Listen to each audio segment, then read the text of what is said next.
На некалькіх адзін стадыён пінскага ДТСАФ, які добра вядомы як пляцоўка для мотаболу, ператварыўся ў арэну для правядзення аўтадэрбі. Машина полностью каркас, в салоне каркас, швеллер пятерка, под капотом швеллер пятерка. Месяц сделали ее, готовили.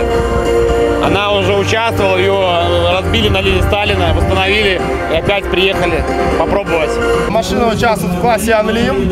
Это самый жесткий класс. Это вы видите сами автомобили, которые имеют вокруг кузова ударно-защитную конструкцию, да, силовой каркас, ну, для защиты непосредственно кузова.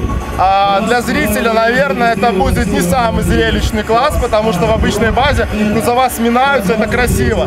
Но поверьте просто на слово, для пилота, для двигателей, для других агрегатов, очень жесткий такой контакт, он, конечно, очень достаточно хорошо ощущается. 22 аўтамабілісты з Пінска, Мінска, Гродна, Барановичаў і Іванова з'ехаліся на шоу па відовішчнасці і арыгінальнасці, якому няма роўных.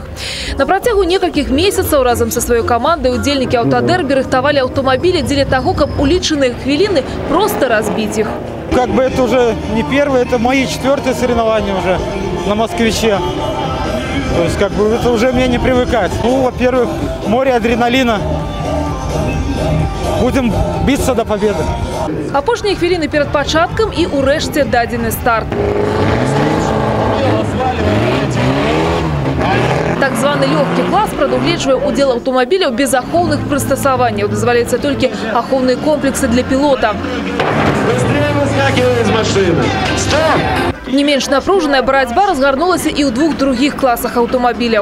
Единственное правило – это не бить водительскую дверь. И они дерутся до тех пор, пока передвигаться не будет способна только одна машина. Эта машина проходит в финал. Две оставшиеся машины или три, сколько их там есть, у них будет шанс еще пробиться в финал, если они успеют свои поломки отремонтировать во время паузы и во время боев других машин. Здесь и работает вся работа механиков и команды. Обычно даже если мотор бывает меняют, даже успевают. Не одну сотню аўтамабіляў у год ва ўсім свеце разбіваюць на радасць публіцы падчас аўтадэрбі. У Беларусі падобныя спаборніцтвы праводзяцца ўжо некалькі год запар. Пінск, самае відовішчнае аўташоу, прымае другі раз. Наступным горадам, дзе пройдзе аўтадэрбі, стане Гродна. Марыя Кобец, Ірына Нікіціна, тэлерадыёкампанія «Брэст».